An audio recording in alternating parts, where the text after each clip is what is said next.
Hello everyone. इस FF के last part को लेके आई हूँ। उससे पहले मैंने अपने सेकंड चैनल पर एक वन शॉट एफएफ शेयर किया है जो वंगशियान और शियानवंग दोनों है। अगर आप लोग इंटरेस्टेड हो तो उसको ज़रूर देखना। ओके, मैं लिंक डिस्क्रिप्शन में दे दूँगी, ठीक है। अब यहाँ से देखते हैं, बहुत समय बाद पूरे कल्टीवेशन वर्ल्ड के सामने वुशियान और लनवांग जी की मैरिज हो चुकी है। जितने भी गेस्ट रुकना चाहते थे वो रुक गए हैं, बाकी अपने अपने कबीले और राज्य को लौट गए हैं। लान कबीला भी लनवांगजी से मिलकर वापस लौट गया है। अभी बस वुशियान, जांग फैमिली, वैनकिंग वैनिंग उस हॉल में खड़े हुए हैं। मैडम यू अब वुशियान को देख कहती है, वुशियान तुम पहले से ही सब जानते थे। वुशियान अपना सर नोट कर कहता है, जी माँ, उसी रात मैं सब जान गया था। जियांगचेंग कहता है, तो उसके महल से गायब होने के पीछे भी आप? ये कहकर जियांगचेंग रुक जाता है। वुशियान बस कहता है। मैडम यू कहती है, वैसे वो बहुत ही बहादुर है। एक ओमेगा होकर 8 साल की उम्र से अकेला रहा और वहाँ तक पहुँच गया जो उसने सोचा था। वुशियान, तुमने सच कहा, वो ओमेगा है तो काबिल, और हमारे राज्य को ऐसे ही एम्प्रेस की ज़रूरत थी। वुशियान इस पर बस हल्के से स्माइल कर देता है। मैडम यू कहती है, ठीक है, अब तुम अपने महल जाओ। लनवांगजी को वहाँ भेज दिया है, वो तुम्हारा इंतज़ार कर रहा होगा, जाओ। वुशियान अपना सर नोट करता है और मैडम यू और जियांग फैमन को ग्रीट कर वहाँ से चला जाता है। वुशियान के जाने के बाद जियांगचेंग कहता है, माँ, बाबा, क्या आप भी उस पर भरोसा कर रहे हैं? मैडम यू कहती है, चेंग, वो जो सोच कर आया था वैसा कुछ भी नहीं है। वो ये जान गया है, तो चिंता मत करो, वो कुछ भी नहीं करेगा। हमें उसे एक मौका तो देना चाहिए। जियांगचेंग कहता है, माँ, आप लोग उस पर यकीन कर सकते हैं पर मैं नहीं। मैं हमेशा उस पर नज़र रखूँगा कि वो गगा को कुछ ना करे, और आप लोग मुझे रोकेंगे नहीं। ये कहकर जियांगचेंग वहाँ से चला जाता है। मैडम यू बस शाय कर अपना सर शेक करते रह जाती हैं। अब यहाँ से देखते हैं उशियान के महल का सीन। उशियान के बड़े से सुंदर रेड थीम पर डेकोरेटेड रूम के अंदर लनवांगजी बेड के किनारे पर बैठा हुआ है। उसके सर पर वेल है, वो रेड वेडिंग रोब्स में है। तभी रूम का डोर ओपन होता है। लनवांगजी इस आवाज़ को सुनकर अपने हाथ को अपने दूसरे हाथ में और भी तेज़ी से मसलने लगता है। हाँ, वो थोड़ा घबराया हुआ है, पता नहीं क्यों, जबकि वो पहली बार तो एम्परर के सामने नहीं होगा। वो तो पहले भी उनके साथ रह चुका है, उनके बहुत करीब, लेकिन अभी पता नहीं क्यों उसका दिल इतना तेज़ी से धड़क रहा है। वुशियान जो रूम के अंदर आ गया है, वो बेड पर बैठे लनवांगजी की तरफ देखता है, फिर धीरे से डोर को बंद कर उसकी तरफ अपने कदमों को बढ़ा देता है। वो अभी लनवांगजी के सामने खड़ा है और उसे ही देख रहा है। कितना इंतज़ार किया था उसने इस पल का, और आज वो उसके सामने है। वो खुश है, बहुत। वुशियान इस चेहरे को देखना चाहता है।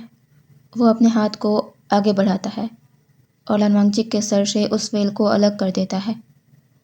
वुशियान की नज़र लनवांगजी के चेहरे पर जाती है। लनवांगजी जो हमेशा सिंपल रहा करता था, वो आज इन लाल रोब्स में बेहद खूबसूरत लग रहा है। वुशियान की नज़र जैसे लनवांगजी के चेहरे पर ही अटक चुकी है। कितनी बार देख चुका है वो इस चेहरे को, फिर भी ऐसा लग रहा है जैसे वो पहली बार इस खूबसूरत चेहरे को देख रहा है। लनवांगजी की नर्वसनेस और भी बढ़ रही है वुशियान की इन नज़रों से, जो एकटक सिर्फ उसे ही देख रही है। लनवांगजी धीरे से अपनी नज़र अब ऊपर करता है। उसकी आंखें वुशियान की आंखों से मिलती है। लनवांगजी वुशियान की आंखों में एक ऐसा नशा देख पा रहा है जिससे वो अच्छे से वाकिफ़ है। लनवांगजी तुरंत अपनी नज़र नीचे कर लेता है और अपनी काँपती आवाज़ में कहता है, एम्परर। वुशियान थोड़ा आगे बढ़ता है और लानवांगजी की तरफ अपने एक हाथ को बढ़ाता है। लानवांगजी वुशियान के हाथ को देखता है और फिर धीरे से अपना हाथ वुशियान के हाथ में रख देता है। वुशियान लानवांगजी को बेड से खड़ा करता है और उसे अपने बहुत करीब ले आता है। लानवांगजी की नज़रें नीची है। वो वुशियान की आंखों में नहीं देख रहा। वुशियान अब अपना एक हाथ लानवांगजी की वेस्ट में रखता है और उसे अपने और पास खींच लेता है। अब धीरे से वुशियान लानवांगजी के उस हाथ पर किस करता है जो जो उसके हाथ में है और अपनी लो वॉइस में कहता है, लानसान, तुम बहुत खूबसूरत हो। इसे फील कर लानवांगजी अपना सर एक तरफ मोड़ लेता है। उसके लिप्स पर छोटी सी मुस्कान है वुशियान की बात को सुनकर। वुशियान लानवांगजी को देखता है जो उसकी उसकी तरफ नहीं देख रहा है। लानवांगजी के दूसरी तरफ हेड टर्न कर लेने की वजह से उसकी long neck, cheeks, jaw, lips सब वुशियान की आंखों के जस्ट सामने हैं और वुशियान के लिए वहाँ से अपनी नज़र हटा पाना बहुत ही मुश्किल है। वुशियान खुद को नहीं रोक पाता और अपने लिप्स लानवांगजी की नेक पर रख देता है। लानवांगजी के शरीर में एक शिहरन पैदा होती है। वो अपनी आंखें बंद कर लेता है। वुशियान वहीं पर नहीं रुकता। वो धीरे धीरे अपने लिप्स को स्लाइड करते हुए लानवांगजी की जॉ, चीक्स और फिर उसके लिप्स के कॉर्नर पर आकर रुकता है। लानवांगजी के लिए अपनी जगह पर खड़ा होना मुश्किल हो रहा है। वो एक मदहोश आवाज़ में वुशियान का नाम लेता है, एम्परर। वुशियान अपने होठों से लानवांगजी के फेस के हर हिस्से को छू रहा है। वो बस इतना ही कहता है, क्या हुआ? लानवांगजी क्या कहे कि उसे क्या हो रहा है? क्या एम्परर उसे जानबूझकर टीज कर रहे हैं? ये कहकर कि क्या हुआ? लानवांगजी अब अपना फेस सामने करता है और एकदम से वुशियान के लिप्स पर अपना हाथ रख देता है। वुशियान जो अपनी आंखें बंद कर लानवांगजी को किस करने में खोया हुआ था, वो अपनी आंखें खोलता है और देखता है कि लानवांगजी ने उसके माउथ को कवर कर दिया है। वुशियान अपनी आइज़ नैरो कर लानवांगजी को देखता है और फिर उसके हाथ को अपने माउथ से हटा देता है। लानवांगजी वुशियान की इन आंखों को देख जल्दी से वुशियान से पलट जाता है। वो ये क्या कर रहा था और क्यों, उसे खुद नहीं पता। वुशियान छोटी सी स्माइल कर अपना सर शेक करता है और लानवांगजी को बैक से पूरी तरह अपनी बाहों में भर लेता है। वो लानवांगजी के नेक में किस करते हुए कहता है, क्या हुआ लानसान, तुम मुझसे शर्मा रहे हो? क्यों? मैं पहली बार तो तुम्हें नहीं छू रहा, या फिर हर बार मेरे टच से तुम्हारी बॉडी इसी तरह रिएक्ट करती है? कहो क्या बात है? लानवांगजी की सांसें तेज हो गई है। उसके मुंह से कोई शब्द नहीं निकल रहे। लानवांगजी का चेस्ट हैवी ब्रीदिंग से ऊपर नीचे हो रहा है। वुशियान की हॉट ब्रीदिंग, उसकी किसेस और उसकी ये गहरी आवाज़ लानवांगजी को कमज़ोर कर रही है। लानवांगजी कुछ भी कहने की हालत में नहीं है। वो बस सेडक्टिव वॉइस में वुशियान का नाम लेता है, एम्परर। वुशियान लानवांगजी के नेक में किस करना जारी रख कहता है, हाँ मेरी जान, क्या ऐसा ही है कि मेरे टच से तुम्हारी बॉडी ऐसा ही रिएक्ट करती है? लानसान, तुम मुझसे छिपा सकते हो पर तुम्हारा शरीर वो ये साफ बयां कर रहा है कि तुम कितने बेताब हो मेरे लिए, मेरे टच के लिए, मेरे प्यार के लिए। लानवांगजी के लिए ये सब हैंडल करना अब मुश्किल हो रहा था। वो जल्दी से वुशियान की तरफ पलटता है। उसने टाइटली वुशियान के नेक के पास के रोप को अपने हाथों में जकड़ लिया है। लानवांगजी की आंखें बंद है। वो अपना फॉरहेड वुशियान के फॉरहेड से टच कर तेज तेज सांसों के साथ कहता है, एम्परर, बस मुझे प्यार करिए, मैं और नहीं रुक सकता। हाँ, मेरी बॉडी आपके एक टच से ही इस तरह से रिएक्ट करती है कि मेरे लिए अपने आप को संभालना मुश्किल हो जाता है। Emperor, please. वुशियान के लिप्स पर एक चिढ़ाने वाली मुस्कान है। वो एक ही झटके में लानवांगजी को अपनी गोद में उठा लेता है और उसके कान के पास आकर हस्की वॉइस में कहता है, क्यों नहीं मेरी जान, जो आग मैंने तुम्हारे अंदर लगाई है उसे बुझाना भी तो मुझे ही होगा। अब यहाँ से देखते हैं कुछ देर बाद। लनवांगजी बेड पर अपने सीने के बल लेटा हुआ है और वुशियान उसके ऊपर है।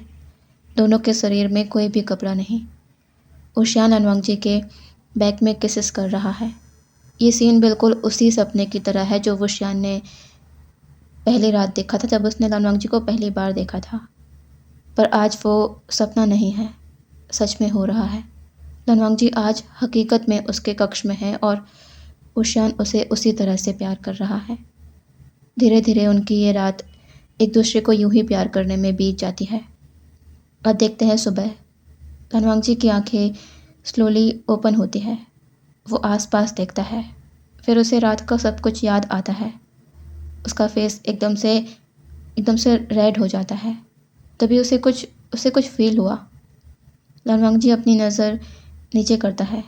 वो जब अपने ऊपर से ब्लैंकेट को हटाता है तो अपने सामने का नज़ारा देखकर लनवांगजी का दिल जैसे मेल्ट हो जाता है। उसके फेस पर बहुत प्यारी सी मुस्कान आ जाती है। सामने वो लनवांगजी की टमी पर अपना फेस हाइड किए किसी बेबी की तरह सो रहा है। लनवांगजी को इस तरह वुशियान को देखकर उस पर बहुत प्यार आता है। वो अपना एक हाथ आगे बढ़ाकर वुशियान के चीक्स को टच करता है, जो लनवांगजी की टमी पर दबने की वजह से थोड़े चबी चबी से नज़र आ रहे हैं। लनवांगजी के टच से वुशियान के फेस पर सिकन आ रही है। वो अपने फेस को लनवांगजी की टमी पर इधर उधर रब कर रहा है। तभी अचानक से लनवांगजी के मुंह से एक आवाज़ निकल जाती है।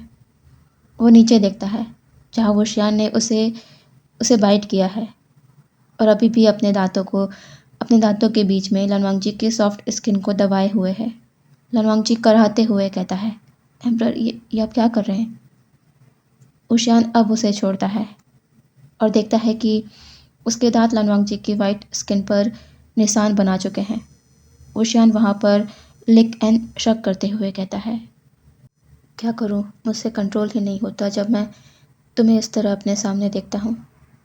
वुशियान अब लनवांगजी के ऊपर आकर उसके लिप्स में एक किस कर कहता है, वैसे मुझे इस तरह से जगाने का तरीका पसंद आया। लनवांगजी इस पर अपना फेस इधर उधर करने लगता है। वुशियान स्माइल कर लनवांगजी के ऊपर से उठता है और उसे भी अपने गोद में उठा लेता है। लनवांगजी कहता है, ये आप क्या कर रहे हैं? वुशियान कहता है, हम बात लेने जा रहे हैं। लनवांगजी कहता है, एम्परर, मैं अकेले चला जाऊंगा। वुशियान इस पर कहता है, हाँ मैं जानता हूँ और मैं तुम्हें अकेले भी जाने दे सकता हूँ, पर मैं ऐसा करूँगा नहीं। लनवांगजी कन्फ्यूजिंगली कहता है, लेकिन क्यों?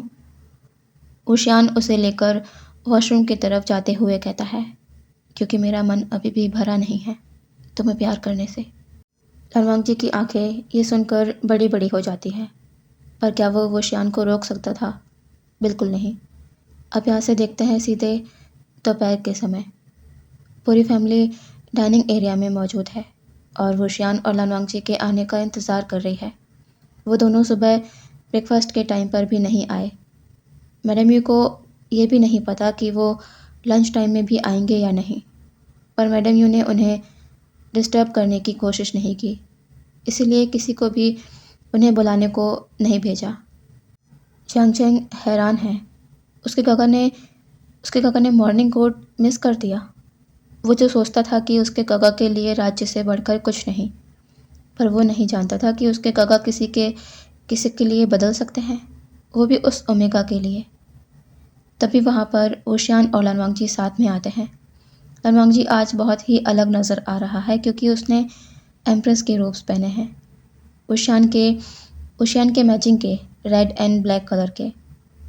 वो आज लान कबीले की तरह सफ़ेद हानफू में नहीं हैं। दोनों के चेहरे पर एक अलग ही चमक है। दोनों वहाँ आकर सभी को ग्रीट करते हैं और अपने स्थान पर बैठ जाते हैं। वुशियान के साइड वाला स्थान आज खाली नहीं है। फाइनली वहाँ उसका ओमेगा है उसके साथ। वुशियान तो नॉर्मल है, पर लनवांगजी वो अपनी नज़रें झुकाए हुए है। वो दोनों अब कमरे से बाहर आए हैं। लोग क्या सोच रहे होंगे उनके बारे में? मैडम यू की नज़र उन दोनों पर जाती है। उनके नेक पर मार्क है, अल्फ़ा ओमेगा। उनके लिप्स पर इससे छोटी सी स्माइल आ जाती है। वो खुश हैं ओशियान के लिए। मैडम यू लानवांग जी की तरफ खाने की प्लेट को बढ़ाते हुए कहती हैं, वांग जी, इसे खाकर देखो और बताओ क्या ये ठीक है। ओशियान ने हमें बताया कि तुम स्पाइसी फूड नहीं खाते, इसीलिए तुम्हारे लिए ये बनवाया है। लानवांग जी उस फूड को देखता है, प्लेन फूड, फिर मैडम यू को देखता है। वो अपना सर नीचे कर कहता है, धन्यवाद महारानी, पर आपको परेशान होने की ज़रूरत नहीं थी। मैं जो खाना सभी के लिए बना है वो खा लेता। मैडम यू कहती है, इसमें परेशानी कैसी? अब तुम एम्प्रेस हो यहाँ की। उससे पहले हमारे परिवार के नए सदस्य भी हो। उस नाते ये घर तुम्हारा है और तुम्हें जो पसंद है वही फूड तुम्हारे लिए बनेगा। और हाँ, तुम हमें ओशियान की तरह माँ बाबा कह सकते हो, अगर तुम्हें ठीक लगे तो। लानवांग जी इस पर तुरंत मैडम यू की तरफ देखता है। उन्होंने कहा कि वो उन्हें माँ बाबा कह सकता है। क्या वो लोग उससे नाराज़ नहीं हैं, उसने जो किया, या फिर उन्होंने उसे माफ़ कर दिया है? लानवांग जी अभी इन ख्यालों को दूर करता है और कहता है, जी जी माँ। मैडम यू स्माइल कर अपना सर नोट कर देती हैं। लानवांग जी का मन अब हल्का होता है, वरना वो सोच रहा था कि सभी लोग उससे नाराज़ होंगे क्योंकि वो शियान ने कल इतना बड़ा कदम जो उठाया था, अचानक उसे यहाँ ले आया और उससे मैरिज कर ली। पर मैडम यू का इतना सामान्य बर्ताव देखकर लानवांग जी का डर थोड़ा सा कम होता है। लानवांग जी कहाँ जानता है कि कल हुआ क्या था और मैडम यू और बाकी सभी इतना सामान्य व्यवहार क्यों कर रहे हैं। सभी लोग शांति से अपना भोजन करते हैं। ओशियान फिर जियांगचेंग और वैननिंग के साथ अपने काम के लिए चला जाता है और लानवांग जी मैडम यू और वैनकिंग के पास ही रुका हुआ है। मैडम यू लानवांग जी को देख कहती हैं, वांग जी, तुम थक गए होगे, जाकर अपने कक्ष में आराम कर लो। लानवांग जी कहता है, नहीं माँ, मैं ठीक हूँ। अगर आपके पास काम है तो मैं आप लोगों की मदद करना चाहता हूँ। मैडम यू को अच्छा लगता है ये जानकर कि लानवांग जी एक रिस्पॉन्सिबल ओमेगा है, बाकी ओमेगा से अलग। वो अभी से अपने काम को सीरियसली ले रहा है। वैसे भी मैडम यू इसी का इंतज़ार कर रही थी कि कब वो शान का ओमेगा आए और वो सारी जिम्मेदारी उसे सौंप कर अब रुक जाए, क्योंकि उनका काम बस यहीं तक का था। अब लानवांग जी को सब सीखना है क्योंकि आगे ये पूरा राज्य उसकी जिम्मेदारी होगी। मैडम यू अपना सर नोट कर कहती हैं, अगर तुम हमारी मदद करना ही चाहते हो तो मैं आज से तुम्हें धीरे धीरे करके एम्प्रेस के सभी कामों को समझाना चाहती हूँ, ताकि आगे तुम्हें दिक्कत ना हो और तुम जल्दी सब कुछ सीख जाओ, साथ में आगे होशियान की भी मदद कर पाओ। लानवांग जी मैडम यू को वो कर कहता है, जी ज़रूर, मैं अपनी सभी जिम्मेदारियों को बखूबी निभाने की कोशिश करूँगा। मैडम यू कहती है, ठीक है, चलो मेरे साथ। मैडम यू लानवांग जी को अपने साथ ले जाती है और उसे राज्य को लेके जो भी उसके दायित्व हैं वो सभी बताने लगती हैं। लानवांग जी सब कुछ जल्दी जल्दी समझ रहा था, उसे चीज़ें एक बार में ही याद हो जाती। मैडम यू इम्प्रेस थी लानवांग जी से। वो बार बार अपने आप को ये कहने से नहीं रोक पाती कि लानवांग जी काबिल है वुशियान की एम्प्रेस बनने के। अब यहाँ से देखते हैं रात को वुशियान अपने कक्ष में आता है। उसकी नज़रें कमरे में लानवांग जी को ही तलाश रही थी, जो उसे दिख भी जाता है स्टडी टेबल के पास बैठे हुए। वुशियान अपने कदमों को उसकी तरफ बढ़ा देता है। वो उसके पीछे आकर खड़ा हो गया है। उसने देखा लानवांग जी उसके सामने पड़े कुछ कुछ स्क्रॉल्स को खंगाल रहा है। वुशियान ये देख धीरे से अपने एक नीज़ पर बैंड होता है और लानवांग जी के कान के करीब जाकर लो वॉइस में कहता है, तो मैंने सही सुना है। मेरी एम्प्रेस पहले ही दिन से अपने काम को संभालने लगी। लानवांग जी वुशियान की आवाज़ को सुन जल्दी से पीछे पलटता है। वो अपने स्थान से उठने वाला होता है पर वुशियान पहले ही उसे वेस्ट से पकड़ अपनी लैब पर खींच लेता है।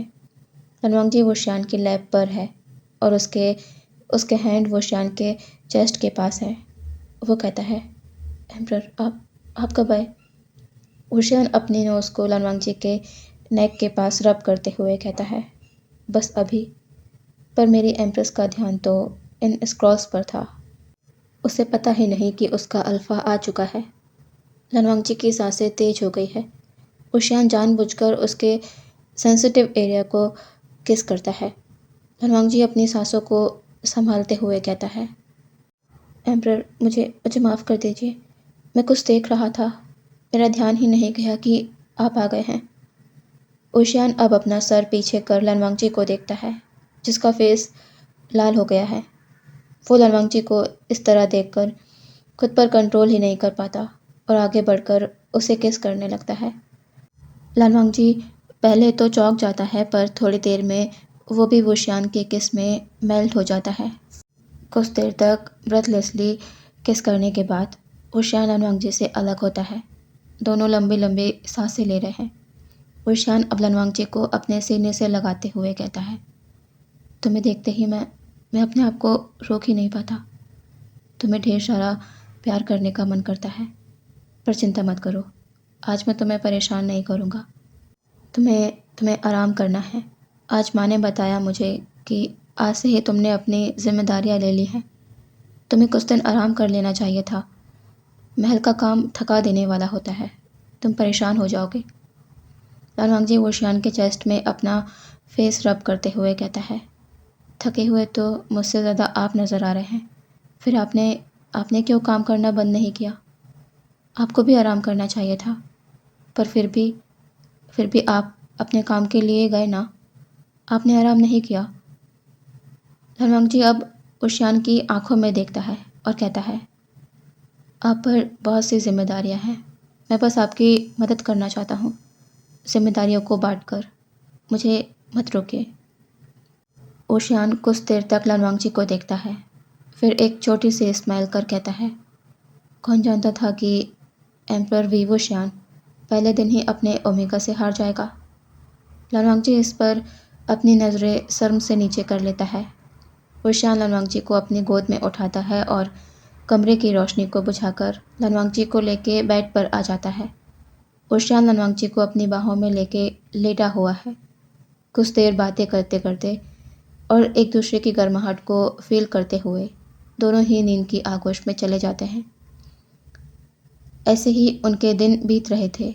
उनके बीच का प्यार बढ़ते ही जा रहा था।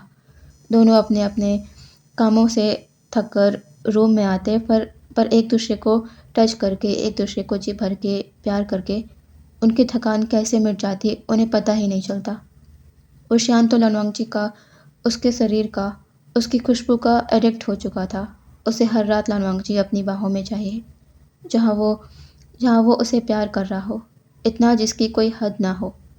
कभी कभी वुशियान का प्यार इतना वाइल्ड हो जाता कि लनवांगजी को अपने शरीर पर वुशियान के दिए मार्क्स को छिपाने की ज़रूरत पड़ती, क्योंकि वो हर समय मैडम यू के साथ होता है और उनकी नज़र लनवांगजी के इन इन मार्क्स पर पड़ गई तो वो क्या सोचेंगी। लनवांगजी, वुशियान और जियांग फैमिली सभी की ज़िंदगी तो खुशहाल गुजर रही है, पर कोई है जिसे ये बर्दाश्त नहीं, जो इनकी खुशियों से जल रहा है। मेंग्याओ, जो वुशियान की कॉन्क्यूबाइन के नाम से अभी भी हीलिंग में ही है। उसे पता चल रहा है लनवांगजी और वुशियान के रिश्ते के बारे में, कि वो दोनों कितने नज़दीक हैं एक दूसरे के, और ये मेंग्याओ के अंदर जलन और गुस्से को बढ़ा रहा है। मेंग्याओ बहुत सी कोशिशें कर चुका है उनके बीच मिसअंडरस्टैंडिंग पैदा करने की, लेकिन कोई फ़ायदा नहीं हुआ। उनके बीच का रिश्ता आज भी मजबूत है, पर अब ऐसा नहीं होगा, क्योंकि उसने अब एक ऐसा हथियार खोज निकाला है जिससे लनवांगजी का वुशियान की ज़िंदगी से जाना पूरी तरह से तय है। देखना तो ये होगा कि आखिर मेंग्याओ ऐसा क्या करने वाला है। अभी देखते हैं वुशियान, लनवांगजी और पूरी फैमिली को, जो डाइनिंग एरिया में मौजूद है। मैडम यू कहती हैं, वुशियान, क्या तुम आज जा रहे हो हुआन राज्य? वहाँ के किंग ने मीटिंग रखी है, तुम्हें तो पता होगा। वुशियान कहता है, हाँ माँ, मैं जाने वाला हूँ।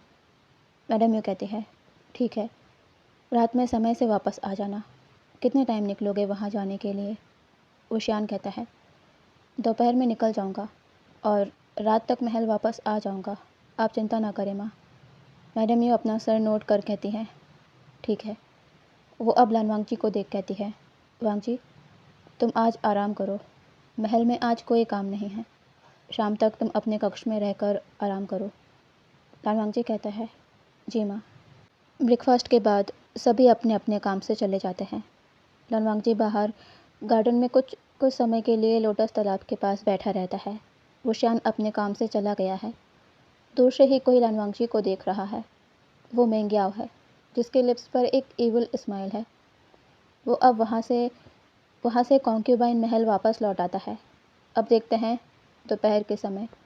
मेंग्याओ जो अपने कक्ष में है, उसके सामने एक नकाबपोश इंसान खड़ा हुआ है। मेंग्याओ उसे देख कहता है, क्या तुम समझ गए? अगर तुमने मेरा काम सही से किया तो तुम्हें और भी मुद्राएं दी जाएंगी। मैं कैसे भी लानवांगजी को एम्परर की ज़िंदगी से हमेशा के लिए दूर दूर जाते देखना चाहता हूँ। सामने वाला इंसान कहता है, हाँ, मैं समझ गया, काम हो जाएगा। ये कहकर वो इंसान वहाँ से चला जाता है। अब हम देखते हैं वुशियान के कक्ष का सीन। कोई विंडो के थ्रू वुशियान के कक्ष में प्रवेश कर जाता है और वुशियान के महल से थोड़ी दूरी पर दीवार के पीछे छिपा हुआ मेंग्याओ वो ये देख रहा है और एक स्माइल कर अपने अपने तेज कदमों के साथ मेन महल की तरफ बढ़ जाता है। लानवांगजी थोड़ी देर बाद अपने कमरे में आता है। वो बेड की तरफ ही बढ़ रहा होता है कि तभी उसे एहसास होता है कि कोई उसके पीछे खड़ा हुआ है।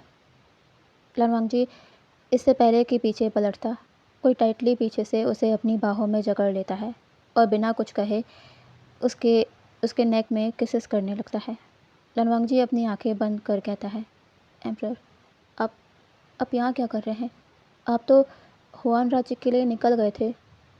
फिर? लानवांगजी के पीछे खड़ा वुशियान उसे किस करना जारी रखते हुए कहता है, मैं निकल गया था, पर अपने आप को रोक नहीं पाया और यहाँ आ गया। जब मुझे पता चला कि आज मेरा ओमेगा पूरा दिन फ्री है, तो मैं ये मौका कैसे गंवा सकता था? तुम्हें ढेर सारा प्यार करने के बाद ही मैं कहीं जाऊँगा। लानवांगजी वुशियान की तरफ पलटता है और उसे खुद से दूर कर अपने कदम बड़ी ही नज़ाकत के साथ पीछे लेते हुए कहता है, शायद आप भूल रहे हैं कि माँ ने मुझे आराम करने को कहा है और आपको हुआन राज्य जाने को। पर देखिए, एक एम्परर होके आपको अपनी अपनी भावनाओं पर काबू नहीं है। कैसे एम्परर हैं आप? वुशियान की आंखें एकदम से डार्क हो जाती है। एक तरफ तो लानवांगजी उसे उसके एम्परर होने के दायित्व को याद दिला रहा है और दूसरी तरफ उसकी बॉडी जिस नज़ाकत से वुशियान को अपनी ओर आकर्षित कर रही है। क्या लानवांगजी को इसकी खबर भी है कि उसका ऐसा करना कैसी आग लगा रहा है उसके अंदर? वुशियान तेज़ी से आगे बढ़कर लानवांगजी को अपने पास खींच लेता है, इतना पास कि उनके शरीर के साथ उनकी सांसें भी एक दूसरे के फेस पर फील हो रही है। वुशियान अपने हस्की वॉइस में कहता है, लांजान, तुम्हारे शब्द जो कह रहे हैं उसे तुम्हारा शरीर पूरी तरह गलत साबित कर रहा है। मुझे टीज़ करना चाहते हो? क्या मेरे पेशेंस का टेस्ट ले रहे हो? लांजान। लानवांगजी इनोसेंटली कहता है, मैंने क्या किया? वुशियान के सब्र का बांध अब टूट जाता है। वो लानवांगजी को लेके बेड पर गिर जाता है और कहता है, मैं बताता हूँ कि आखिर तुमने किया क्या है। अब यहाँ से देखते हैं बाहर। वुशियान के महल के अंदर कुछ लोग एंटर कर रहे हैं।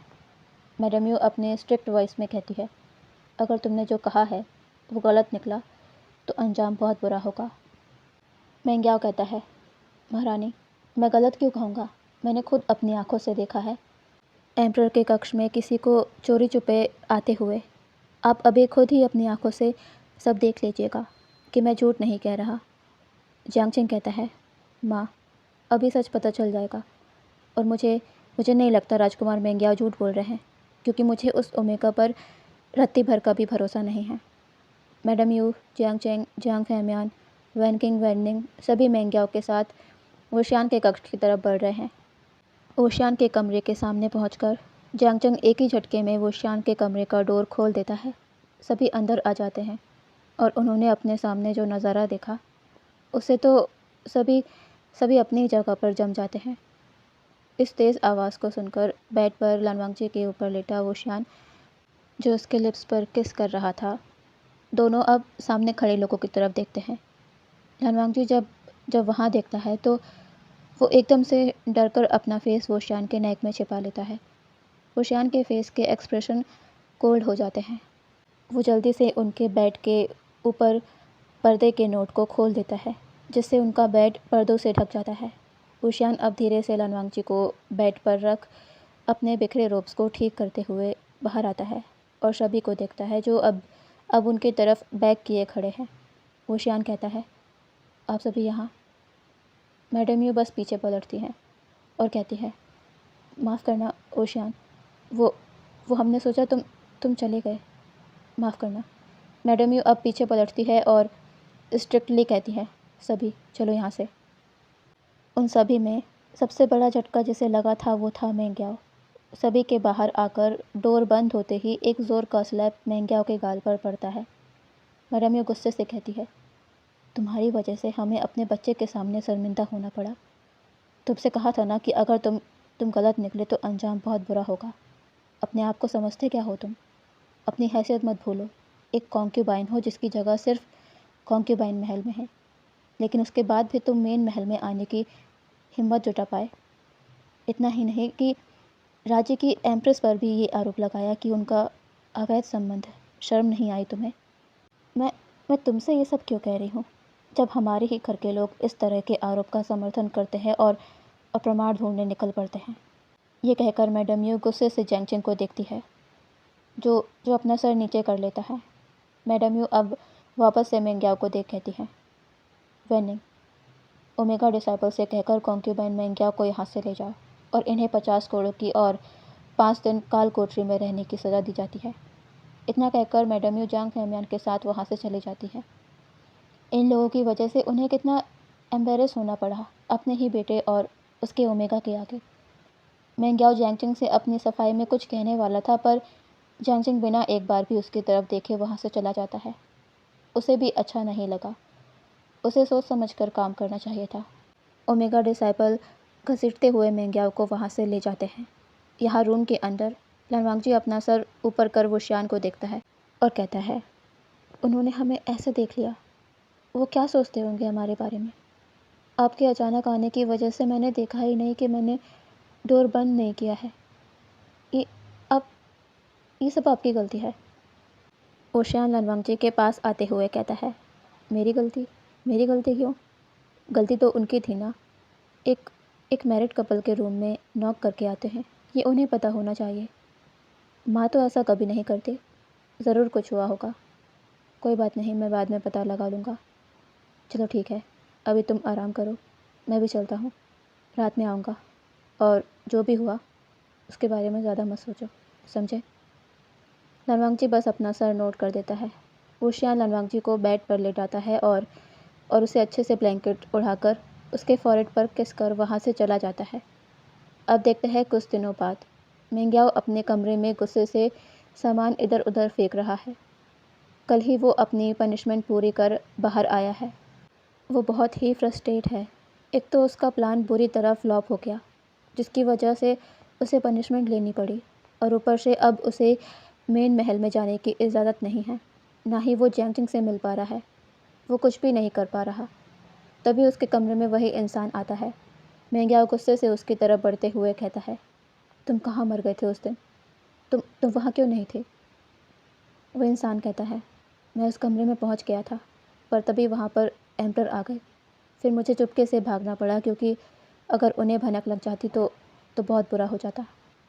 मेंग्याओ कहता है, बुरा तो मेरे साथ हुआ है।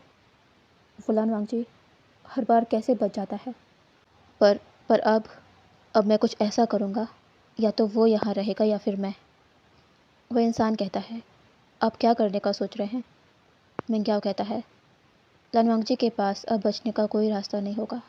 मैं तुम्हें इसी काम के लिए तो यहाँ पर लाया था, और अब तुम्हें वही करना है। जितना धन चाहते हो मिल जाएगा, पर मेरे लिए इस खतरनाक काम को करो।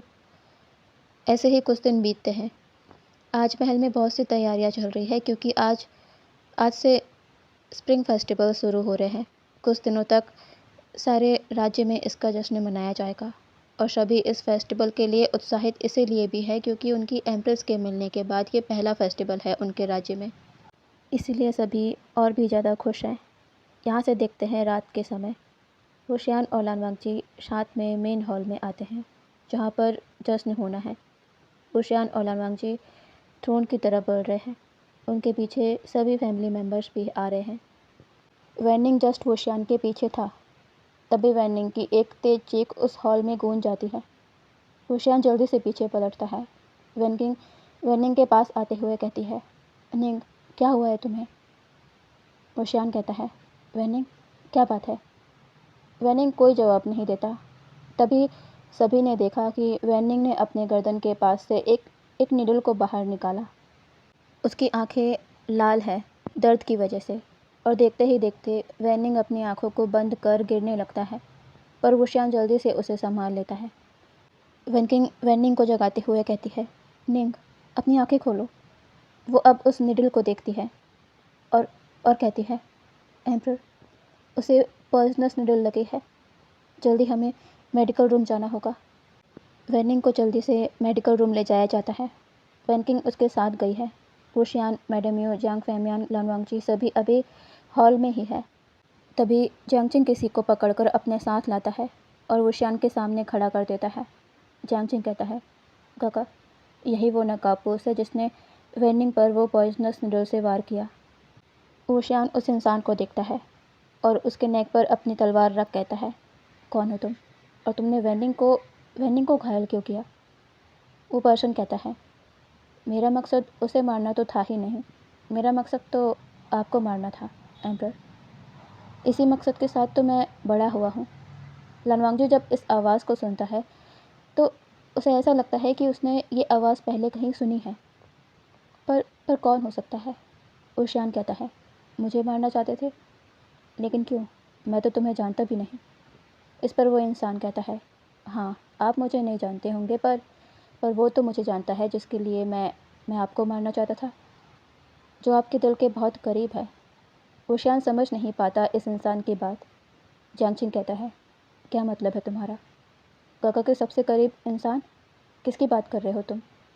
ये कहकर जियांगचिंग सस्पिशियस नज़रों से लानवांगजी को देखता है और उसका शक करना थोड़ी ही देर में सच साबित हो जाता है जब वो इंसान अपने चेहरे से नकाब को हटाता है और उसे देखकर वुशियान और लानवांगजी दोनों ही शॉक होते हैं। लानवांगजी कहता है, शिन, तुम यहाँ? ये वही 17 साल का लड़का है, शिन है, जो लानवांगजी के उस गांव में रहा करता था, जो लानवांगजी से कल्टीवेशन सीखा करता था। वुशियान भी इस लड़के को पहचान गया था। शिन कहता है, हाँ गगा, मैं। पर आप मुझे देखकर इतना हैरान क्यों हो रहे हैं? ये हमारा ही तो प्लान था, एम्परर को ख़त्म करने का। कहीं ऐसा तो नहीं मैं अपना अपना काम पूरा नहीं कर पाया तो आप अपने बचाव के लिए अब अपने कदम पीछे ले रहे हैं, मुझे अकेले इन सब में फंसा कर। पर मेरा काम सच कहने का था, जो मैंने कह दिया। मैंने ये सब कुछ जान गागा के कहने पर किया था।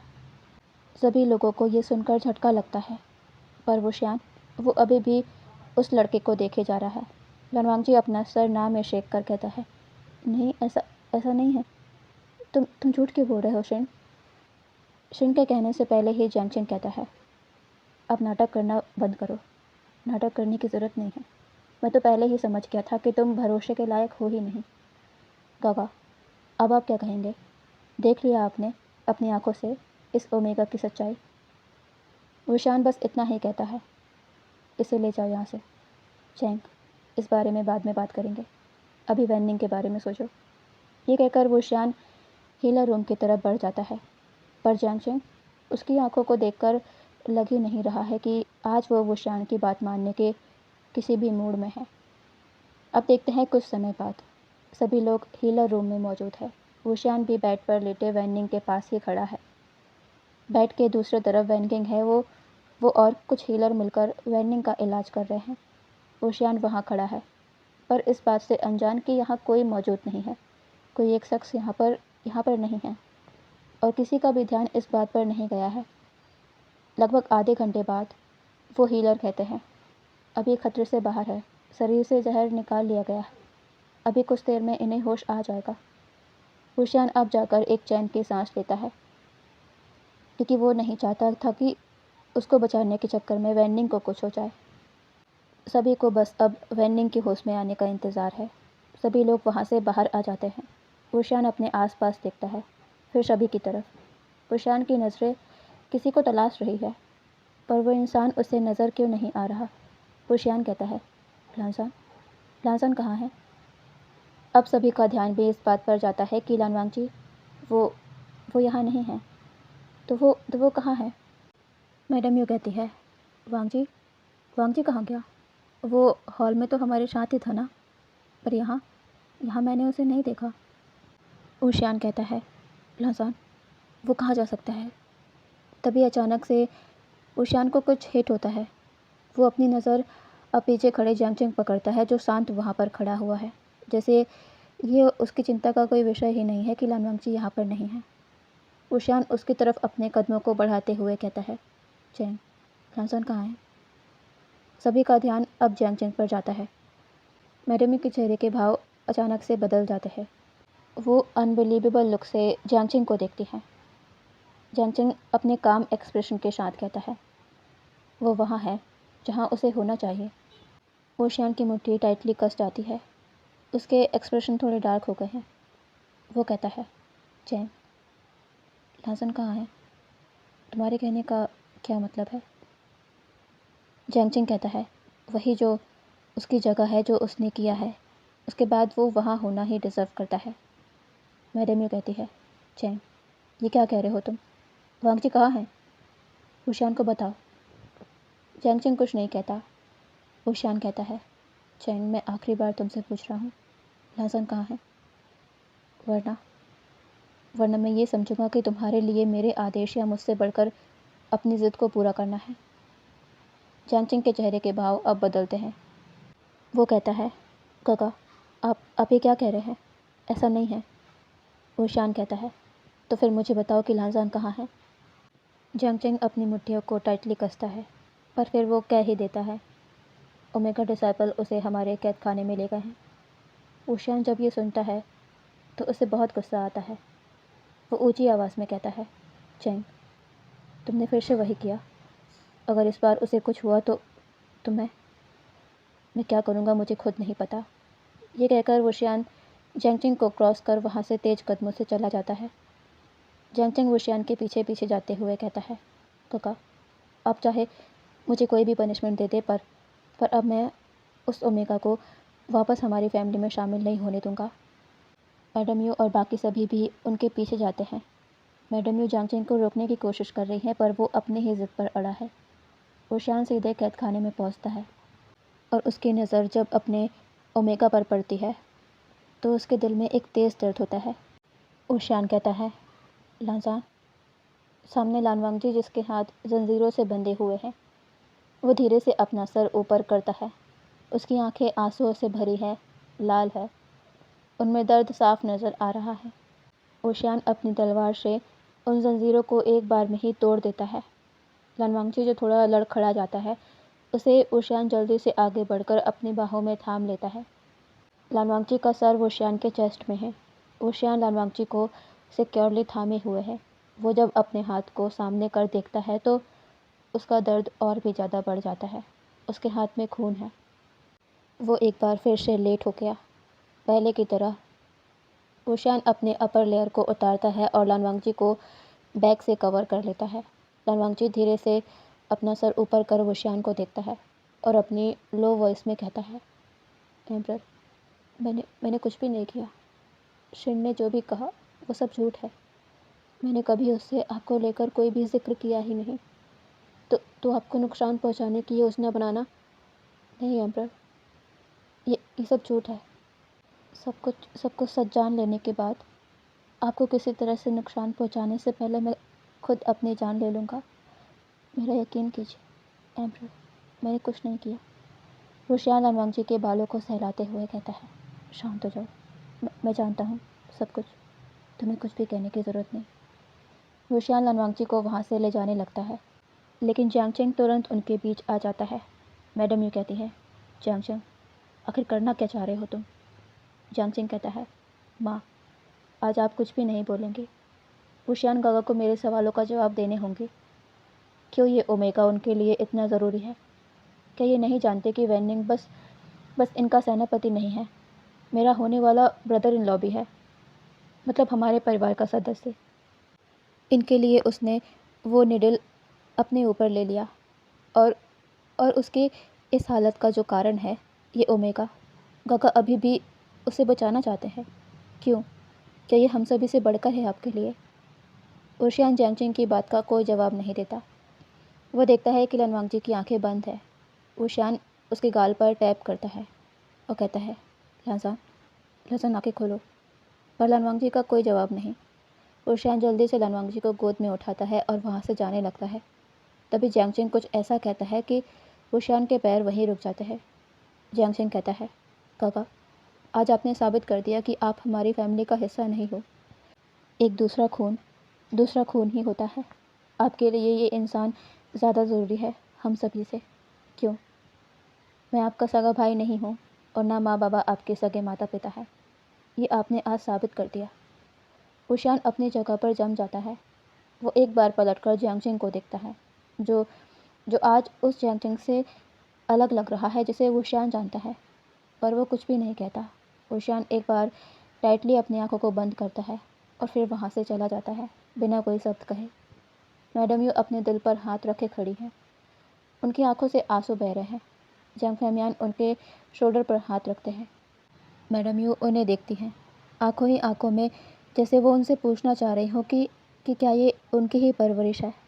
शायद उनकी ही परवरिश में कुछ कमी होगी जो जैंगचिंग ये सब कह गया। मैडम यू अपनी जगह से थोड़ा लड़खड़ा जाती है। वन किंग जल्दी से उनके पास पहुंचती है। जैंगचिंग भी उनकी तरफ अपने कदमों को बढ़ाता है, पर मैडम यू अपना एक हाथ आगे कर उसे अपने करीब आने से रोक देती हैं। वो कहती हैं, फैमियान, वन किंग, यहाँ से चलो। वो दोनों मैडम यू को अपने साथ वहाँ से ले जाते हैं। जैंगचिंग को अब रियलाइज़ होता है कि वो अपने गुस्से में क्या क्या कह गया है। वो शान लानवांगजी को अपने कक्ष में लाता है। मैडम यू, वैन किंग और जंग फैमियान भी वहाँ आ गए हैं। उर्शिया लानवांगजी को बेड पर लेटाता है। वन किंग आकर उसे चेक करने लगती है और जब उसे कुछ महसूस होता है तो उसकी आंखें शौक में बड़ी बड़ी हो जाती है। वो अपने स्थान से खड़ी हो जाती है। मैडम यू कहती है, वन किंग, क्या हुआ है? वन किंग कहती है, महारानी, एम्प्रेस एम्प्रेस प्रेग्नेंट है। राज्य को उसका हायर मिलने वाला है। आपको बहुत शुभकामनाएं। मैडम यू के फेस पर स्माइल आ जाती है। वो कहती है, सच में? ये तो खुशी की खबर है। उशियान, सुना तुमने? उशियान बस लगातार लानवांगजी के फेस को देखे जा रहा है। वन किंग थोड़ी देर चुप रहने के बाद कहती है, एम्प्रेस, क्या आप पहले से ही जानते थे कि एम्प्रेस आपके बच्चे को? उशियान कहता है, मुझे शक था क्योंकि उसके शरीर में कुछ चेंजेस मैंने महसूस किए थे। इस पर कोई कुछ नहीं कहता। कुछ देर बाद उशियान कहता है, वन किंग, मुझे वो दवा लाकर देना जो उस बार तुमने लाजान के लिए बनाई थी। वैन किंग इस पर कहती है, दवा? पर क्यों एम्प्रर? उशियान अपना हाथ सामने करता है। सबकी नज़र उसके हाथ पर लगे खून पर जाती है। वैन किंग और बाकी सभी को समझते देर नहीं लगती कि ये खून किसका है और कैसे उशियान के हाथ पर है। उशियान कहता है, मैं इस बार भी उसे प्रोटेक्ट नहीं कर पाया। वैन किंग के पास कोई शब्द नहीं है कहने को। वो चुपचाप वहाँ से चली जाती है दवा बनाने। मैडम यू भी हताश वहाँ से चली जाती है जंग फैमियान के साथ। आखिर वो क्या कहे? वो खुद शर्मिंदा है अपने बेटे के एक्शन पर। वैन किंग जो दवा तैयार कर रही थी, तभी उसे महसूस होता है कि उसके पास कोई खड़ा है। वो बिना पीछे देखे ये कह सकती है कि ये कौन है। वो कहती है, राजकुमार जियांग। उसके पीछे खड़ा जियांगचेंग कहता है, क्या तुम्हें भी लग रहा है कि मैंने गलत किया? वैन किंग अपने स्थान से खड़ी होती है और जियांगचेंग को देख कहती है, मैं नहीं कह रही कि आपने गलत किया, पर मैं ये भी नहीं कह सकती कि आपने सब कुछ सही किया। मैं जानती हूँ आप एम्प्रेस लान को पसंद नहीं करते और उसकी वजह सभी जानते हैं, पर आप इस बात को नहीं नकार सकते कि वो आपके भाई की ओमेगा है और उससे भी बढ़कर वो इस राज्य की एम्प्रेस है। और एक एम्प्रर की एम्प्रेस के साथ ऐसा सलूक करना, ये सरासर गलत था। आपकी दूसरी गलती ये थी कि आपने बिना कुछ जाने, बिना सब कुछ सच सामने आने का इंतज़ार करे उन्हें बस सज़ा दे दी। और मुझे नहीं लगता कि आपकी तीसरी गलती मुझे आपको बताने की ज़रूरत है, जो आज आपने की है। एम्प्रेस से नफ़रत में आपने एम्परर के साथ-साथ महाराज और महारानी को भी निराश किया है। और आपकी होने वाली ओमेगा के नाते मैं आपसे कहूँगी कि आपने गलत किया, जल्दबाजी में फ़ैसला लेकर। एम्परर एम्प्रेस से प्यार करते हैं, और प्यार किसी के कहने ना कहने से नहीं होता। जो आप कहते हैं कि एम्परर एम्प्रेस को छोड़ दे, और वो आपके कहने पर उन्हें छोड़ देते, ऐसा नहीं होता। वो उनकी ज़िम्मेदारी थे, जो सब कुछ छोड़कर बस एम्परर के भरोसे इस महल में रह रहे थे। अगर कोई आपसे कहे कि आप मुझे छोड़कर किसी और ओमेगा को अपनी ज़िंदगी में शामिल कर लीजिए, तो क्या आप ऐसा कर लेते? चैनचिंग कुछ भी नहीं कह पाता। वैनकिंग मेडिसिन के बाल को अपने हाथ में लेती है और वहाँ से जाने लगती है, लेकिन कुछ दूरी पर चलकर वो रुक जाती है और कहती है, और एक और बात जो शायद आपको जानना ज़रूरी है। एम्परर जब एम्प्रेस को प्रोटेक्ट करना चाहते थे, तो वो सिर्फ एम्प्रेस को ही प्रोटेक्ट नहीं कर रहे थे, बल्कि एम्प्रेस के अंदर अंदर पल रहे बच्चे को भी प्रोटेक्ट करना चाहते थे, जो कि उनका खुद का खून था। आपको एक बार एम्परर की बात माननी चाहिए थी कि वो इस बारे में बाद में बात करेंगे आराम से, पर आपने उनकी नहीं सुनी। वो तो भगवान का शुक्र है कि कुछ भी उल्टा सीधा नहीं हुआ। एम्प्रेस और उनका बच्चा दोनों ही ठीक हैं। आप एक पाप करते करते बच गए हैं, वरना अगर कुछ अनहोनी हो जाती तो इस पश्चाताप से आप ज़िंदगी भर उभर नहीं पाते। इतना कहकर वैनकिंग अब फाइनली वहाँ से चली जाती है। जैंगचिंग के पैरों के नीचे से तो ज़मीन ही खिसक चुकी थी। वो अपनी नासमझी और गुस्से में ये क्या कर बैठा। यहाँ से अब कुछ समय बीतता है, सुबह होने वाली है। वुशियान, जिसकी आंखें अभी भी खुली हुई है, वो लांजान का हाथ थामे बाहर की तरफ देख रहा है। उसके दिमाग में बहुत सी बातें चल रही है। लानवांगजी बेड पर लेटा हुआ है, उसकी आंखें अभी बंद है। वुशियान का ध्यान उनके डोर पर हो रहे नॉक से टूटता है। वुशियान जाकर डोर ओपन करता है तो सामने एक सिपाही है, जो कहता है, एम्परर, सेनापति को होश आ गया है, वो आपसे मिलना चाहते हैं। वुशियान कहता है, ठीक है, मैं आ रहा हूँ। वो सैनिक वहाँ से चला जाता है। वुशियान एक बार पलटकर बेड पर लेटे लानवांगजी को देखता है और फिर डोर को बंद कर वहाँ से मेन महल की तरफ निकल जाता है। वुशियान हीलर रूम में पहुँचता है। वहाँ अभी सभी लोग हैं। वो सीधे बेड के पास जाकर खड़ा हो जाता है। वेनिंग वुशियान को देखकर उठने की कोशिश करता है, पर वुशियान उसके शोल्डर पर हाथ रख उसे ऐसा करने से रोक देता है और कहता है, वेनिंग, लेटे रहो, उठने की ज़रूरत नहीं है। वेनिंग, अब तुम्हें कैसा महसूस हो रहा है? वेनिंग कहता है, मैं ठीक हूँ एम्परर। अभी अभी सीजे से मुझे सब कुछ पता चला, इसलिए मैंने सोचा कि आपसे बात करना ज़रूरी है। एम्परर, जैसा बताया गया है वैसा कुछ भी नहीं है। वुशियान कहता है, वेनिंग, तुम्हारा मतलब क्या है? मैं समझा नहीं। वेनिंग कहता है, एम्परर, जैसा कि उसने कहा कि वो आपको मारना चाहता था, पर पर मैं ये नहीं मानता। उसका निशाना मैं ही था, क्योंकि मैं ऐसा इसीलिए कह रहा हूँ क्योंकि मैं आपके पीछे ही था, और मेरी नज़र हर समय पर आप पर ही थी कि कहीं कोई खतरा तो नहीं। अगर वो इंसान उस निडल को आप पर निशाना बनाता तो मैं उसे रोक सकता था। मुझे अपने ऊपर उस निडल को लेने की ज़रूरत नहीं पड़ती। ये आप भी जानते हैं कि मैं उस निडल को रोक सकता था अगर उसका निशाना आप होते, पर ऐसा नहीं था। वुशियान हैरान होते हुए कहता है, वेनिंग, मतलब तुम कहना चाहते हो कि उस निडल का निशाना तुम ही थे? वेनिंग कहता है, जी एम्परर, और मैं ये इस तरह भी साबित कर सकता हूँ क्योंकि वो निडल मेरे गर्दन के पीछे लगी है, मेरी नज़रों से बचते हुए। जितना मैं समझ पाया हूँ, जो भी इसके पीछे था वो किसी भी तरह से आपको हार्म नहीं पहुँचाना चाहता था, पर मुझे नुकसान पहुँचाकर सभी के सामने ये साबित करना चाहता था कि मैं आपको बचाते हुए घायल हुआ हूँ, ताकि सारा इल्ज़ाम एम्प्रेस पर आ जाए, जैसा कि उसने कहा है कि वो एम्प्रेस के साथ। एम्परर, आप मेरी बात समझ रहे हैं ना? क्योंकि पहले जो हुआ था उससे लोग यही समझेंगे कि इस बार भी एम्प्रेस ने ही। इतना कहकर वेनिंग चुप हो जाता है। यहाँ खड़े सभी लोगों को वेनिंग की बात समझ आ गई थी। कि लनवांगची को कोई जानबूझकर फंसाना चाहता था। मैडम यू कहती है, इतनी बड़ी साजिश? वुशियान, अब हम क्या करेंगे? कैसे पता करेंगे कि इन सब के पीछे कौन है? वुशियान कहता है, माँ, उस लड़के ने इतना बड़ा कदम उठाया है और पकड़ा भी गया है, वहाँ से भागा भी नहीं, तो उसे मौत का डर तो बिल्कुल भी नहीं होगा। इसलिए उसे यहाँ रख कर पूछताछ करने का कोई फ़ायदा नहीं, क्योंकि वो कुछ भी नहीं कहने वाला। जांग फैमियान कहते हैं, तो फिर हमें क्या करना चाहिए? वुशियान कुछ देर सोचने के बाद कहता है, उसे जाने दिया जाए, आगे खुद ब खुद सब पता चल जाएगा कि वो किसके लिए काम कर रहा है। ये कहकर वुशियान वैनिंग को देखता है। वैनिंग उसकी बात को समझकर अपना सर हाँ में हिला देता है। वुशियान कहता है, वैनिंग, अभी कुछ दिन तुम अपने कक्ष में रहकर ही आराम करोगे, तुम्हें अभी कुछ भी करने की ज़रूरत नहीं है। वैनिंग कहता है, एम्पर, मैं बिल्कुल ठीक हूँ, मैं कल से ही।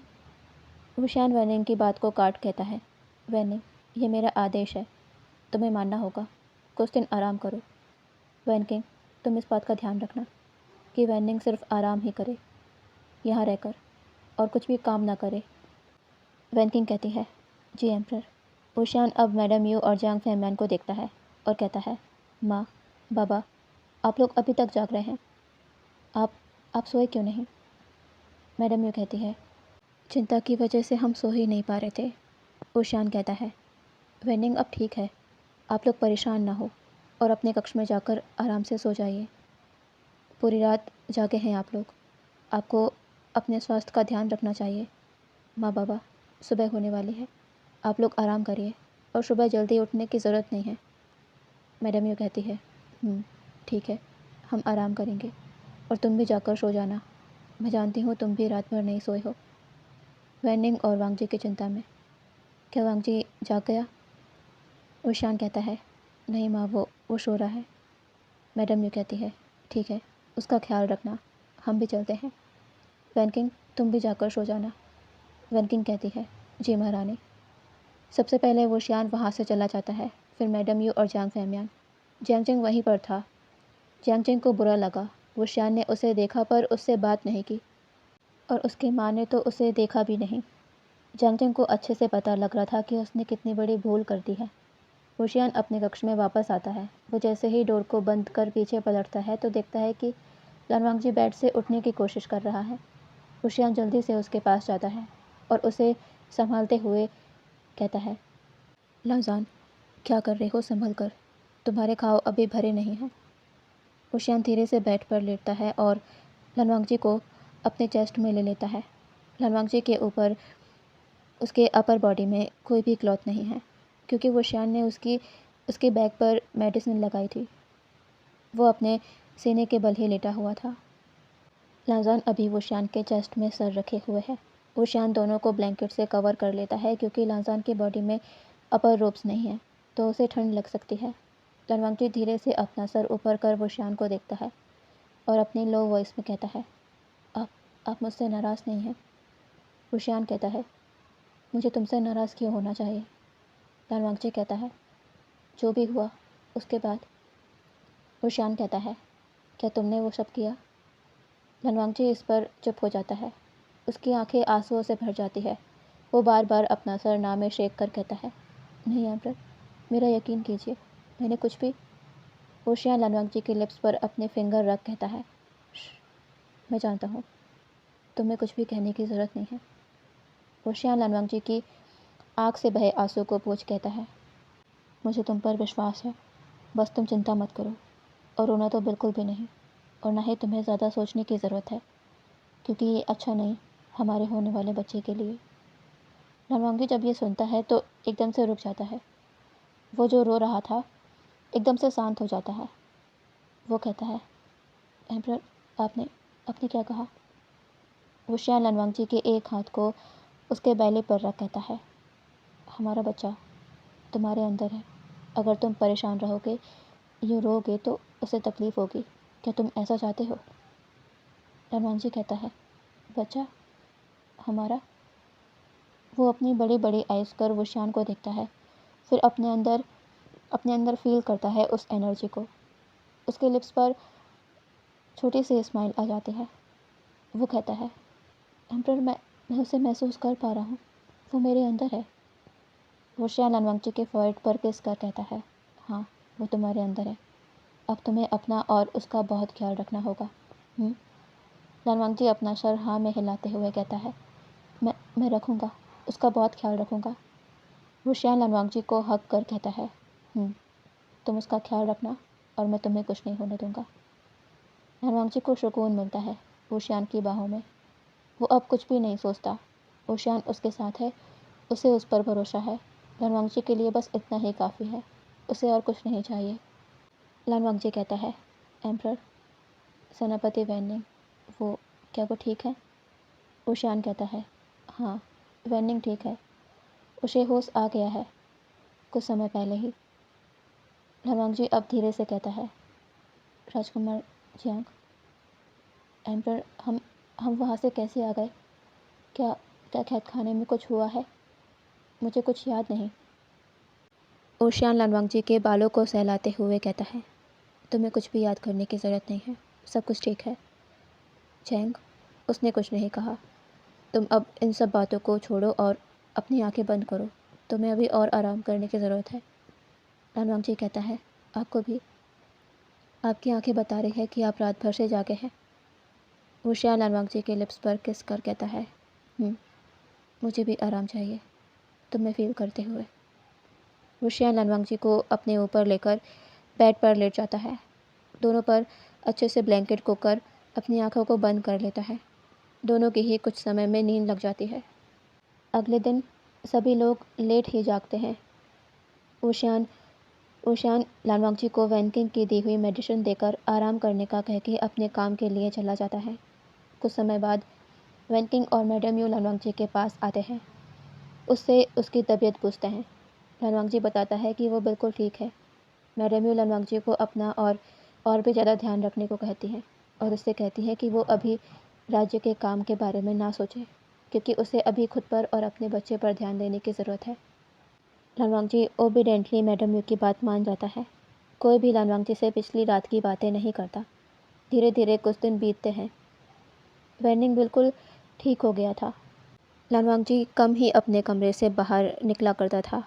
वो अपने ऊपर अब ज़्यादा ध्यान देने लगा था, क्योंकि अब वो अकेला नहीं है और उससे ज़्यादा तो वुशियान उसका ख्याल रखा करता था।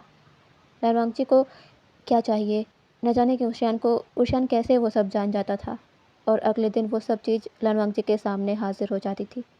सभी लोग धीरे धीरे उस घटना से उभर रहे थे, बस एक शख्स को छोड़कर, वो था जियांग चेंग। वो दिन ब दिन गिल्ट में डूबा जा रहा था। वो अपने आप को कमरे में बंद रखता था। उसके माँ बाबा का उससे बात ना करना, वुशियान का उससे नॉर्मली बात करना जैसे कि कुछ हुआ ही ना हो, जियांग चेंग को अंदर ही अंदर खाए जा रहा है। और ये क्या कम था जो वो और भी गिल्ट के समंदर में डूबता चला गया, जब एक दिन वो असली कल्प्रिट सभी के सामने आया, जो उस हमले के पीछे था। सभा के बीचों बीच एक शख्स को लाया गया जो कोई और नहीं, मेंग्याओ था, जो उस हमले के पीछे था जो वेंडिंग पर हुआ। और मकसद जो लानवांगची को वुशियान की ज़िंदगी से दूर करना। वुशियान ने मेंग्याओ को हमेशा के लिए एक अंधेरे कैद खाने के नीचे बनी ठंडी गुफा में बंद करवा दिया, जहाँ रोशनी का भी नामो निशान नहीं। उसे बस एक टाइम का खाना मुश्किल से दिया जाएगा। मेंग्याओ गिड़गिड़ाता रहा, पर उसे माफ़ी नहीं मिली। जिन फैमिली ने भी अपने हाथ पीछे कर लिए। आखिर एम्प्रर के साथ खेल खेला है मेंग्याओ ने। वो कैसे सोच सकता है कि उसे कोई भी आसान से सज़ा मिल जाएगी। अब तो वो कभी सूरज भी नहीं देख पाएगा और उसी अंधेरे में उसकी मौत हो जाएगी। सिन को वुशियान ने यहाँ से कहीं दूर भेज दिया था। जियांग चेंग, जो हमेशा मेंग्याओ को सपोर्ट करता था, उसे वुशियान के काबिल मानता था। लानवांगची से सुप्रीम मेंग्याओ को दिखाने की कोशिश करता था। आज वो किसी के भी सामने जाकर उनसे आँख मिलाने के काबिल नहीं समझता खुद को।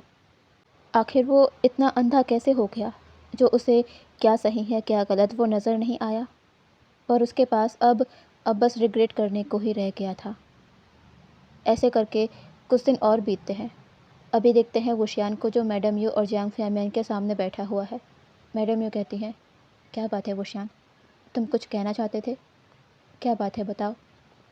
वुशियान थोड़ी देर चुप रहता है, फिर वो कहता है, माँ, मैं जानता हूँ जो जो मैं कहने जा रहा हूँ वो आपको पसंद नहीं आएगा, पर फिर भी मुझे लगता है कि ये करना सही होगा। मैडम यूँ कहती है, "ऊशियान, तुम क्या कहना चाह रहे हो? साफ-साफ कहो।" ऊशियान फाइनली अब कह ही देता है। वो कहता है, "माँ, मैंने कुछ सोचा है। मैं लाज़ान को लेके बेरल माउंट्स में रहना चाहता हूँ। ऐसा नहीं है कि मैं महल से ही जा रहा हूँ या अपना दायित्व छोड़ रहा हूँ। नहीं बाबा, मैं बस बेरल माउंट्स जा रहा हूँ। बाकी महल तो मैं रोज़ ही आया करूँगा, क्योंकि मेरा काम तो यहीं पर है। अभी जब तक बचा नहीं हो जाता, मैं मैं कम ही समय के लिए महल आ पाऊँगा, क्योंकि ज़्यादा समय मुझे लाज़ान के पास रहना होगा। और लाज़ान की चिंता मत कीजिएगा, वहाँ उसे कोई तकलीफ़ नहीं होगी। इसका ध्यान मैंने अच्छे से रखा है। बस आप लोगों से बात करना था इस बारे में कि मैं और लाज़ान अब से बेयर माउंट्स में रहेंगे।" मैडम यू और जियांग फैमियान चुपचाप वुशियान की बातों को सुन रहे थे। मैडम यू कहती है, "तुम महल से जाना चाहते हो, वांगजी को लेकर? क्या ये सब जियांगचेंग की वजह से?" वुशियान कहता है, "माँ, मैं ऐसा नहीं कहूँगा कि मैं ये सब जियांगचेंग की वजह से कर रहा हूँ। जियांगचेंग मुझसे बहुत प्यार करता है और मुझे लेकर कुछ ज़्यादा ही सेंसिटिव है। जल्दी गुस्से में अपना आपा खो बैठता है। मुझे उसके इस नेचर से कभी कोई शिकायत नहीं रही, क्योंकि मैं जानता हूँ कि वो बचपन से ही ऐसा है और हम सभी उसे ऐसे ही पसंद करते हैं। पर पर मैंने ये महसूस किया है कि जब जब लाज़ान की बात होती है तो जियांगचेंग अपने नेचर से एक अलग ही इंसान बन जाता है। मैं उसे मैं उसे इसके लिए दोस्त भी नहीं दूँगा। ना ही मेरे बेरुल माउंट्स जाने का कारण ये है। जियांगचेंग लाज़ान को पसंद नहीं करता। उसकी वजह भी उसकी वजह भी है, पर मैं उन दोनों से ही प्यार करता हूँ। एक मेरा भाई है तो जो मेरे साथ बड़ा हुआ है, तो दूसरा मेरा प्यार। वो सब कुछ छोड़कर बस मेरे भरोसे मेरे साथ रह रहा है। मैं किसी भी हालत में उसका साथ नहीं छोड़ सकता। ना ही मैं अपने अपने भाई को खोना चाहता हूँ। जब लांसान जियांगचेंग के सामने ही नहीं आएगा तो जियांगचेंग का गुस्सा भी नहीं बढ़ेगा। हमारा रिश्ता भी पहले की तरह ही रहेगा। इसके लिए मुझे आपसे कुछ समय के लिए भी दूर भी रहना पड़े तो मुझे मंज़ूर है, माँ। वैसे भी मैं आपसे ज़्यादा दूर नहीं जा रहा। मैं रोज़ आपके पास आऊँगा। क्या क्या मैं ऐसा कर सकता हूँ, माँ? मैडम यू ज़्यादा कुछ नहीं कहती, बस एक ही सवाल करती हैं, क्या तुम यही चाहते हो? ऊशियान इस पर अपना सर नोट कर देता है। मैडम यू कहती है, ठीक है, मैं तुम्हें नहीं रोकूंगी वो करने से जो तुम करना चाहते हो। ऊशियान कहता है, धन्यवाद माँ, आप मुझसे नाराज़ तो नहीं हैं? मैडम यू कहती है, तुमने कभी कोई ऐसा काम किया ही नहीं है जो जो मैं तुमसे नाराज़ हो जाऊँ। तुम तुम्हारी जगह सही हो। वहाँ जाकर हमें भूल तो नहीं जाओगे? ऊशियान कहता है, ये कैसी बातें कर रहे हो आप, माँ?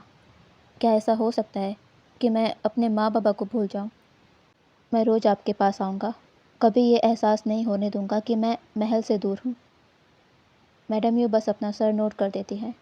वो जियांग फैमियन को देखती हैं। दोनों की आंखों में एक एक अनकहा दर्द है, जिसे वो ज़ाहिर नहीं कर रहे। कमरे के बाहर खड़े शख्स ने अंदर हो रही सभी बातों को सुना, जो कोई और नहीं जियांगचेंग था। वो चुपचाप वहाँ से चला गया। अब यहाँ से देखते हैं शाम को। वुशियान वुशियान हॉल में मौजूद है। वो अपना कुछ काम कर रहा है। तभी हड़बड़ाते हुए वैनिंग उसके पास आता है और कहता है, एम्परर। वुशियान उसे देखता है और कहता है, वैनिंग, क्या हुआ? वैनिंग वुशियान से कुछ कहता है, जिसे सुनकर वुशियान अपने स्थान से खड़ा हो जाता है और अपने तेज कदमों से वहाँ से निकल जाता है। वैनिंग भी उसके पीछे पीछे चला जाता है। वुशियान जल्दी से एक मैदान में पहुँचता है और अपने सामने जो हो रहा है वो देखकर वुशियान की आंखें शौक में बड़ी बड़ी हो जाती है। उसके सामने जियांगचेंग है, जिसे जिसे दो डिसाइपल लेसेस मार रहे हैं। वहाँ पर मैडम यू और जियांग फैमियान भी खड़े हुए हैं, पर वो कुछ भी नहीं कह रहे, ना कुछ कर रहे हैं। वुशियान कहता है, ये क्या हो रहा है?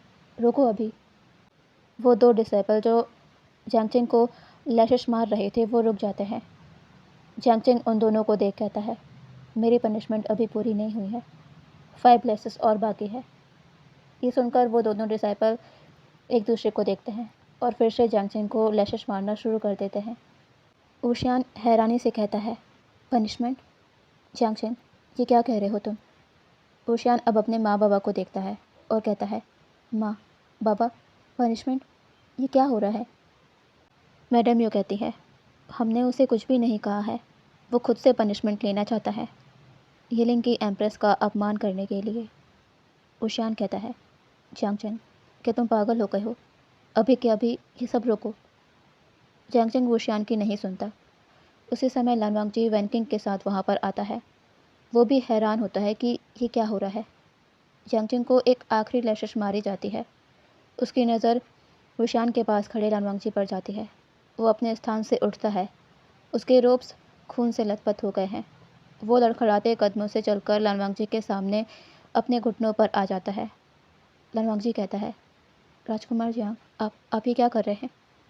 जियांगचेन कहता है, वही जो मुझे बहुत पहले करना चाहिए था, पर मैंने बहुत देर कर दी। मैं आज आपके सामने हूँ, आपसे अपने सारे बुरे बर्ताव, गलत आरोपों और आपसे बेवजह नफरत के लिए इन सभी गुनाहों की माफ़ी चाहता हूँ। एम्प्रेस, मुझे माफ़ कर दीजिए। न मैंने आपका अपने बड़े भाई के ओमेगा के रूप में सम्मान किया और ना ही एक एम्प्रेस के रूप में। पर आपने और गागा ने कभी मुझसे कुछ भी नहीं कहा। मैं हर बार अपनी मनमानी करता रहा, पर आपको आपको क्या क्या क्या नहीं कहा मैंने। फिर भी आपने एक शब्द मुझे नहीं कहा। मुझे अपनी गलती का पछतावा है। मुझे माफ़ कर दीजिए, एम्प्रेस। लान वांगजी ऊशियान को देखता है। ये क्या हो रहा है? वो नहीं चाहता था कि जियांगचेन उसे इस तरह माफ़ी मांगे। लान वांगजी कहता है, राजकुमार जियांग, आप अपने स्थान से खड़े हो जाइए। मैं आपके किसी भी बर्ताव के लिए आपसे नाराज़ नहीं हूँ। आपने कुछ भी जानबूझकर नहीं किया। उसकी वजह थी क्योंकि शुरुआत मैंने ही की थी। आप सबका भरोसा मैंने तोड़ा था, आपका कोई दोष नहीं। इसीलिए कृपया अपने आप को दोष मत दीजिए। मेरे मन में आपके लिए कोई भी मलाल नहीं है। कृपया जो भी हुआ है उसे बुरा वक्त समझकर भूल जाइए। जियांगचेन कहता है, मैं मैं वही तो नहीं भूल पा रहा। मैंने अपने गागा को वो कहा जो कहने से पहले मुझे अपनी ज़ुबान काट लेनी चाहिए थी। अपने गागा के साथ साथ मैंने अपने माँ बाबा को भी निराश किया। मैं माफ़ी के लायक नहीं हूँ। फिर भी मैं आपसे माफ़ी मांग रहा हूँ। मुझे माफ़ कर दीजिए। अगर आप एक बार कह देंगे कि आपने मुझे माफ़ कर दिया, तो ही मैं चैन से जी पाऊँगा, वरना मैं इस पश्चाताप में ही घुटता रहूँगा। लान वांगजी ऊशियान को देखता है। ऊशियान बस अपना सर नोट कर देता है। लान वांगजी कहता है, राजकुमार जियांग, मेरे मन में सच में आपके प्रति कोई भी मैल नहीं है। फिर भी मैं आप चाहते हैं तो मैं कहता हूँ, मैंने आपको माफ़ किया। राजकुमार जियांग, कृपया कर अब आप अपने स्थान पर खड़े हो जाइए। जियांगचेन अभी भी अपने घुटनों पर अपना सर झुकाए हुए है। वो कहता है, एम्प्रेस, अगर आपने मुझे माफ़ कर दिया है तो मैं जानता हूँ मैं इस लायक नहीं हूँ, फिर भी मैं आपसे आग्रह करना चाहता हूँ। एम्प्रेस, कृपया कर महल को छोड़कर मत जाइए। गागा से कहिए कि अपने छोटे भाई के नाते उसकी आखिरी गलती समझकर मुझे माफ़ कर दीजिए। अगर वो मुझे कोई पनिशमेंट देना चाहते हैं तो दे सकते हैं। मुझे सब कुछ स्वीकार है, बस हमें छोड़कर यहाँ से मत जाइए। लान वांगजी कन्फ्यूज़ होता है। महल छोड़कर? लेकिन वो तो कहीं नहीं जा रहे। लान वांगजी अपनी नज़र ऊशियान पर करता है, जो लान वांगजी से अपनी नज़रें इधर उधर करने लगता है। लान वांगजी हैरान होते हुए कहता है, एम्परर, क्या क्या ये सच है? आप माँ बाबा सभी को छोड़कर जाने का सोच रहे थे? ऊशियान लान वांगजी को देखता है और कहता है, लांजान, वो मुझे। लान वांगजी ऊशियान की बात को काट कहता है, मुझे क्या क्या एम्परर? आप आप ऐसे करने का सोच भी कैसे सकते हैं? परिवार में मतभेद होता रहता है, पर इसका मतलब ये नहीं कि हम कहीं और ही चले जाएं। एम्परर, आपकी एम्प्रेस होने के नाते मैं कह रहा हूँ कि हम कहीं भी नहीं जा रहे, किसी को भी छोड़कर। मैडम यू की आंखें ये सुनकर चमक जाती है। लान वांगजी ऊशियान के जवाब का इंतज़ार कर रहा है। ऊशियान अपना सर नोट कर कहता है, ठीक है, जैसा तुम कहो, हम नहीं जा रहे कहीं भी यहाँ से। ऊशियान अब जियांगचेन के सामने आता है और उसे अपनी जगह पर खड़ा करता है। जियांगचेन की नज़रें नीची है। ऊशियान कहता है, चैंग, सब कुछ भूल जाओ।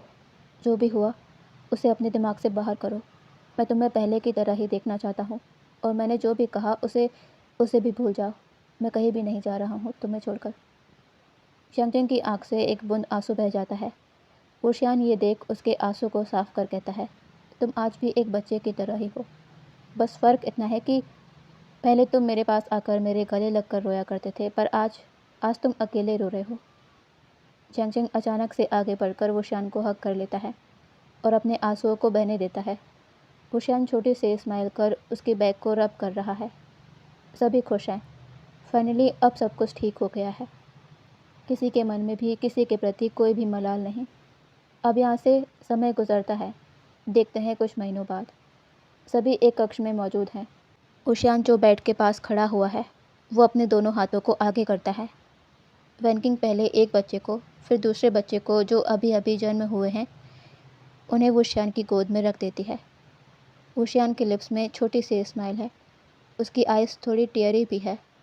वो एक एक करके दोनों बेबीज़ के फॉरहेड पर किस करता है और कहता है, बहुत प्यारे हैं। ऊशियान कहता है, वैनकिंग ये दोनों क्या है, मतलब? वैनकिंग एक बच्चे की तरफ अपने फिंगर पॉइंट कर कहती है, ये ओमेगा बेटी है और वो अल्फ़ा बेटा है। ओमेगा बेटी बेटे से कुछ सेकंड्स बड़ी है। ऊशियान के लिप्स पर बड़ी वाली स्माइल आ जाती है। वो पीछे पलटकर मैडम यू को देखता है और कहता है, माँ, मुझे बेटी हुई है, बेटी। मैडम यू अपना सर नोट कर कहती है, हाँ, अब तो तुम खुश हो ना। तुम हमेशा बहन के लिए तरसते रहते थे, पर देखो, अब तुम्हारे पास अपनी बेटी है। हम बहुत ही प्यार से रखेंगे हमारी राजकुमारी को। ऊशियान अपना सर हाँ में हिलाते हुए कहता है, हाँ माँ, मैं बहुत बहुत प्यार करूँगा दोनों को। ऊशियान बच्चों को मैडम यू को देता है। अब सभी लोग मैडम यू के आसपास जमा हो जाते हैं बच्चों को देखने के लिए। ऊशियान अब पीछे पलट बेड पर लेटे लानवांगची को देखता है, जिसके लिप्स पर हल्की सी मुस्कान है। ऊशियान उसके पास आकर उसके फॉरहेड पर किस कर कहता है, लानसान, तुम ठीक हो ना? लानवांगची अपना सर नोट कर कहता है, मैं ठीक हूँ एम्परर। क्या आप खुश हैं? ऊशियान कहता है, बहुत खुश हूँ। तुमने हमें इतनी बड़ी खुशी जो दी है। यह कहकर ऊशियान सामने सभी को देखता है। लानवांगची भी देखता है। सभी बहुत खुश हैं। वो यही तो चाहता था, एक संपूर्ण सुखद परिवार जो आज उसके पास है। तो इसी हैप्पी मोमेंट के साथ ये स्टोरी यहीं पर एंड होती है। आप लोग मुझे बताइएगा कि आपको ये एफएफ कैसा लगा, ठीक है? फिर मैं दूसरे एफएफ को लेके आऊँगी कल या परसों तक, ओके? मैं जानती हूँ मैं आप लोगों को बहुत ही ज़्यादा परेशान कर रही हूँ, पर मैं क्या करूँ, मैं खुद ही मजबूर हूँ। अब मैं देखती हूँ कि मैं नया एफएफ कब से शुरू कर पाऊँगी। अब देखते हैं, अगले एफएफ को कंप्लीट करने के बाद ही कोई नया एफएफ लेके आ पाऊँगी। तो अब देखते हैं कब मिलना होता है, ओके? Bye bye.